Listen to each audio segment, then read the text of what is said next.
What if work is not supposed to feel like a never-ending emergency? What if the late nights, constant messages, packed calendars, urgent meetings, endless Slack pings, and "we're all a family here" speeches are not signs of ambition, but signs that something is broken? It Doesn't Have to Be Crazy at Work, by Jason Fried and David Heinemeier. Hansson is a direct challenge to modern hustle culture. The authors who built Basecamp argue that chaos is not the price of success. Stress is not a badge of honor. Burnout is not a business strategy. And working harder, longer, and louder does not automatically mean you are doing better work. Their message is simple, but surprisingly radical. A company can be calm, profitable, productive, and humane at the same time. You do not need to turn every goal into a war. You do not need to treat employees like machines. You do not need to fill every hour with meetings. You do not need to chase growth at all costs. You do not need to sacrifice your life to prove you care. Work can be calmer than that. And the Lazy Capybara version? You can build something serious without living like a caffeinated raccoon trapped inside a calendar app. The big idea: calm is a business advantage. Most companies treat chaos like it is normal. People are busy all day but cannot find time to think. Meetings interrupt the work they were supposed to support. Messages demand instant replies. Projects keep expanding. Goals keep multiplying. People leave the office exhausted, then continue working from home. And somehow, everyone calls this productivity. Fried and Hansson disagree. They argue that many workplaces are not busy because the work truly requires it. They are busy because the company is poorly designed. Too many interruptions, too many priorities, too many meetings, too much urgency, too much obsession with growth, too little respect for attention. The authors believe a company should be treated like a product. Just as you would improve a product by removing friction, simplifying features, and making the experience better for users, you should improve a company by removing unnecessary stress, simplifying processes, and making the work experience better for employees. A company is not just a machine that produces profit. It is an environment where people spend a huge portion of their lives. So the question is not only, how do we grow faster? The better question is, how do we build a place where great work can happen without destroying the people doing it? That is the heart of this book. The enemy. The culture of crazy. The book attacks a specific belief system, the idea that work must be intense, urgent, exhausting, and chaotic to be meaningful. This culture shows up everywhere. Founders brag about sleeping under their desks. Employees compete over who is busiest. Managers reward instant replies. Companies glorify whatever it takes. People call burnout commitment. Teams chase aggressive goals they barely understand. Everyone is available all the time, but nobody has time to actually think. This is the culture of crazy.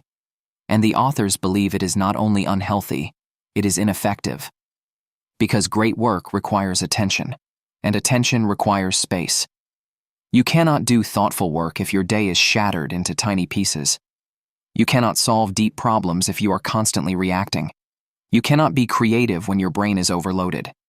You cannot make wise decisions when everything is treated as urgent. A crazy company may look energetic from the outside, but inside, it often runs on anxiety. A calm company is different. It protects time. It limits distractions. It respects life outside work. It makes fewer promises. It chooses sustainable progress over explosive chaos. It understands that people do their best work when they are not always on the edge. Calm is not laziness. Calm is clarity. Work does not have to be a war.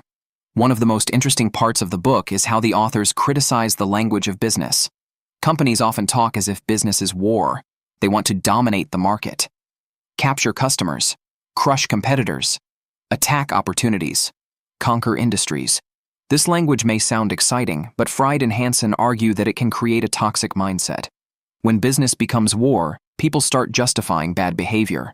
Customers become targets, competitors become enemies, employees become soldiers, leaders become commanders, and stress becomes part of the mission. The authors offer a calmer alternative.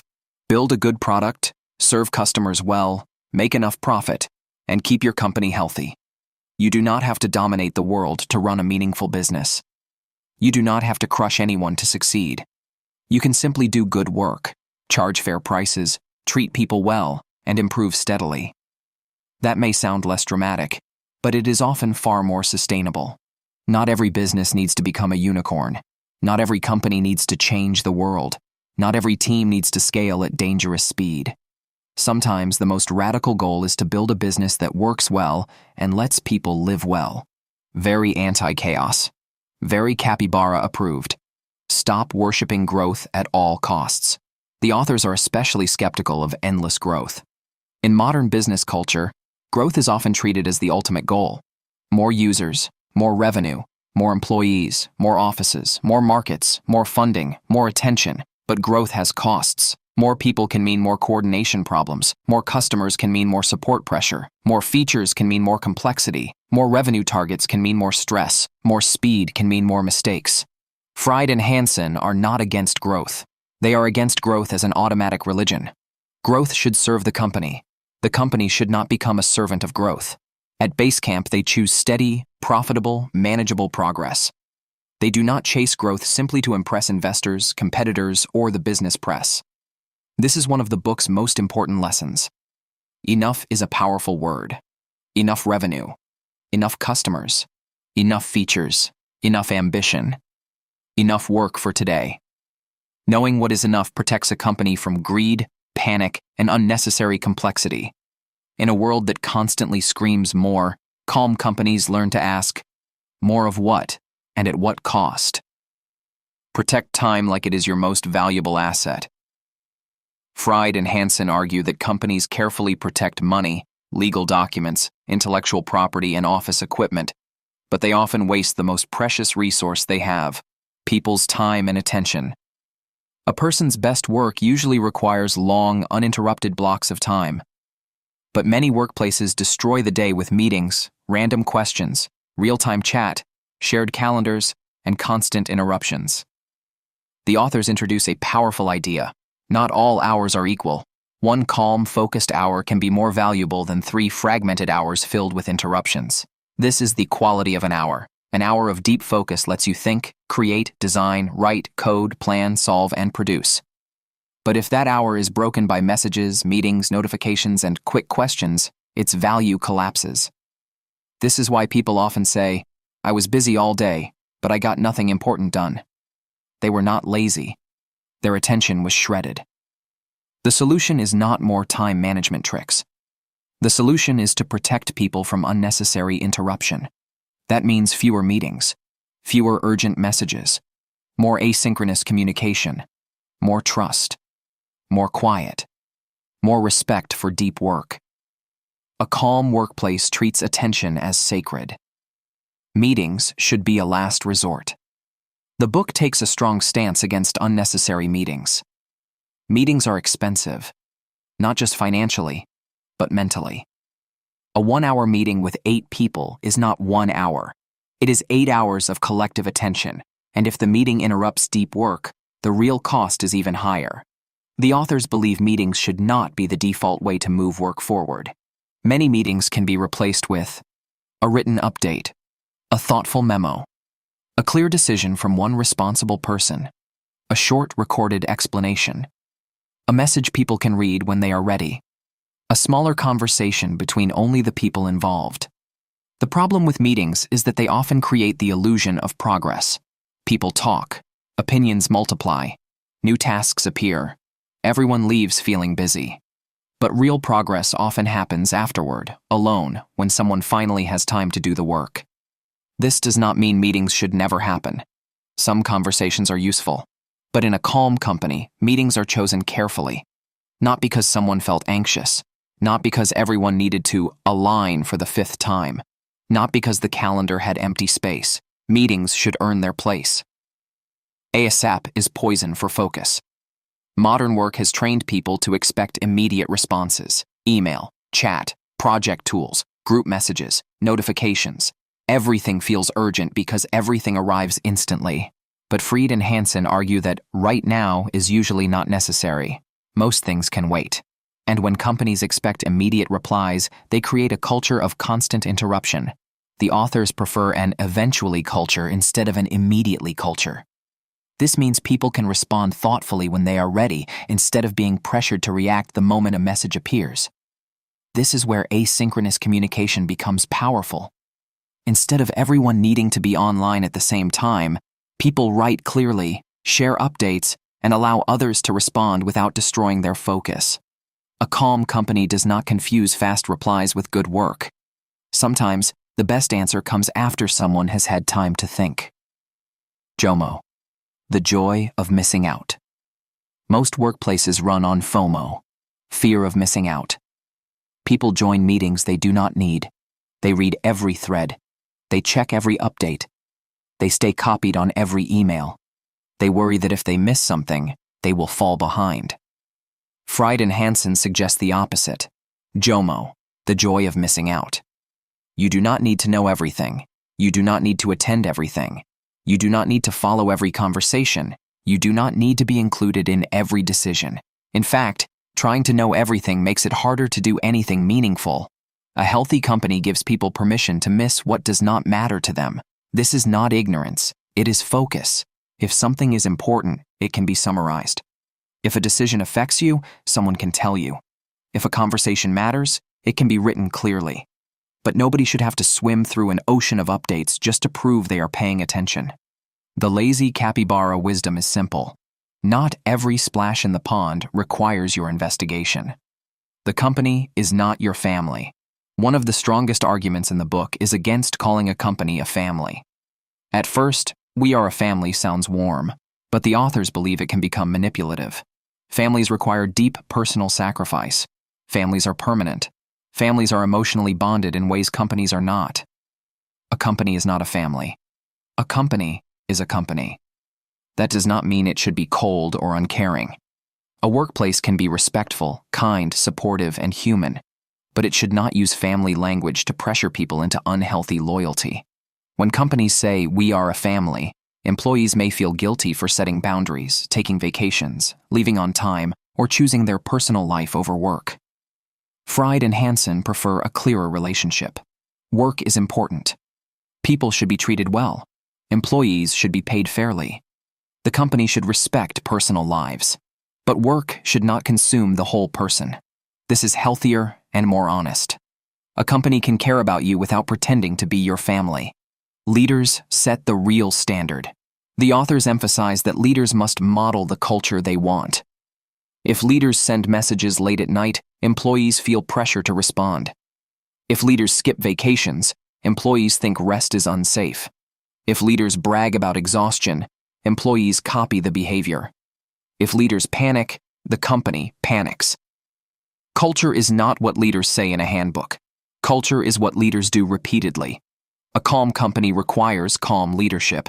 That means leaders must protect boundaries visibly. They must show that rest is allowed. They must avoid creating unnecessary urgency. They must not reward performative busyness. If a company says, "we value balance," but promotes the people who work nights and weekends, the real value is overwork. Employees believe incentives more than slogans. Perks can become traps. The book also criticizes flashy office perks.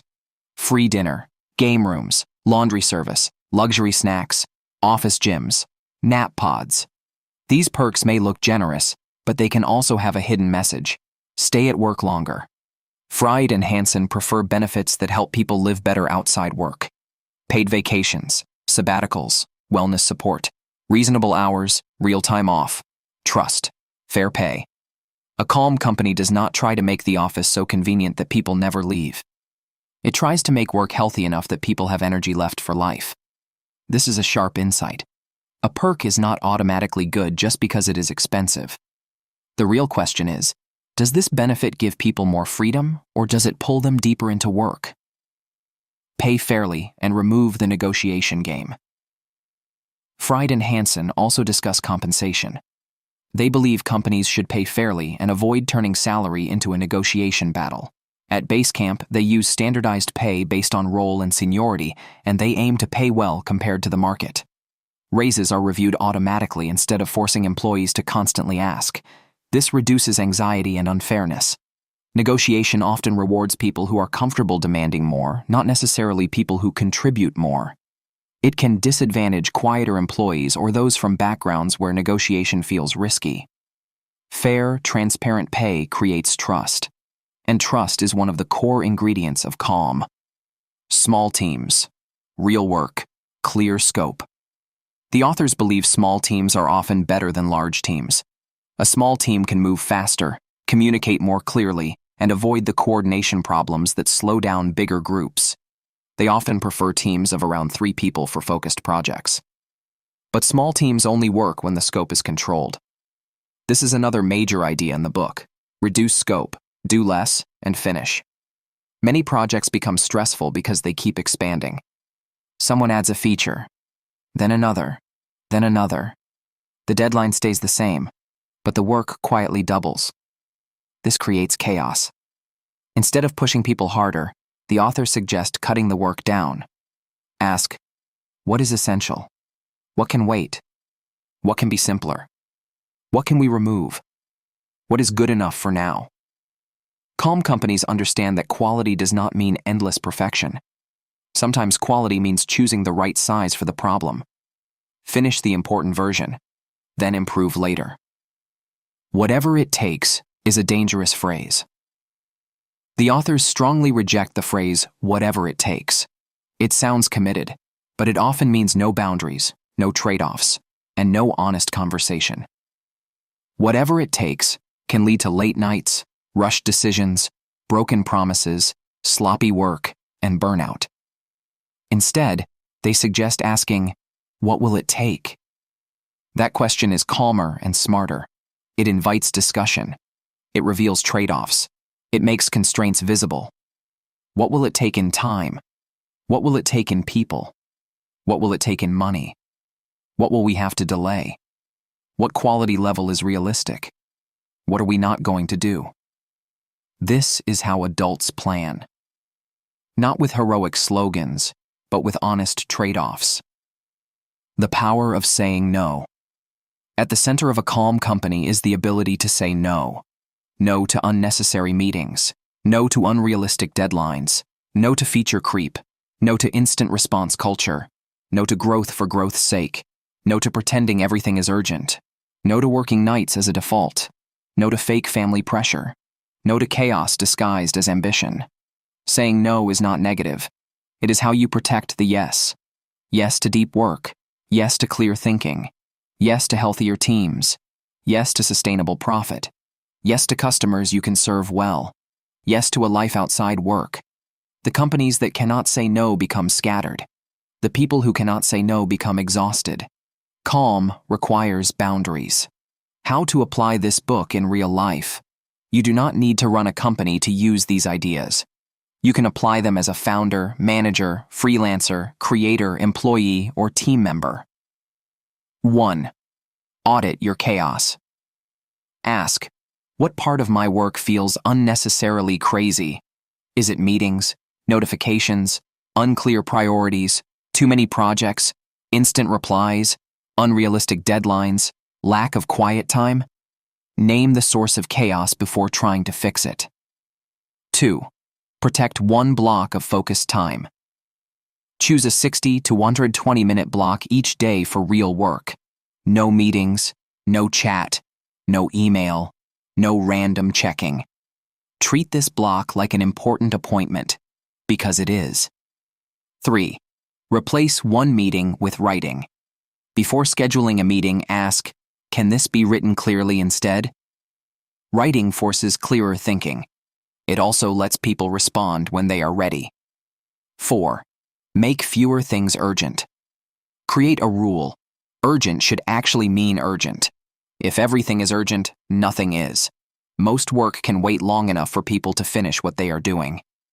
5. Reduce scope before adding pressure. When a project feels too big, do not immediately ask people to work harder. First ask, what can we cut? This one question can save weeks of stress. 6. Define enough. For your business, project, or career, ask, what is enough for this season? Enough growth? Enough revenue? enough tasks, enough features, enough meetings, enough ambition.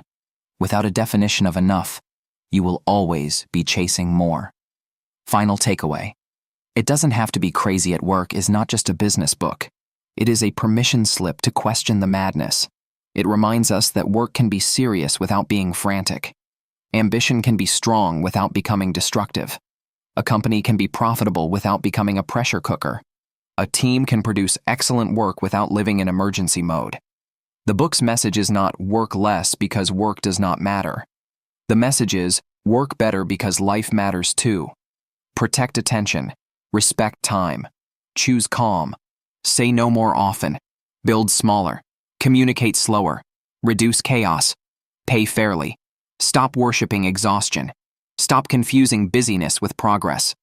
Because the goal is not to win the award for most overwhelmed person in the room. The goal is to do meaningful work and still have a life when the laptop closes. So today, look at your work and ask one simple question. What is making this crazier than it needs to be? Then remove one piece of that chaos. One meeting, one notification, one unrealistic expectation, one unnecessary project, one fake urgency. Start there. Because work does not have to be crazy. And as always, stay calm, stay focused, and move like a lazy capybara who respects deep work, fair pay, and a beautifully empty calendar. Subscribe to the Lazy Capybaras for more calm, practical book summaries that help you work smarter, think clearer, and build a better life without burning out.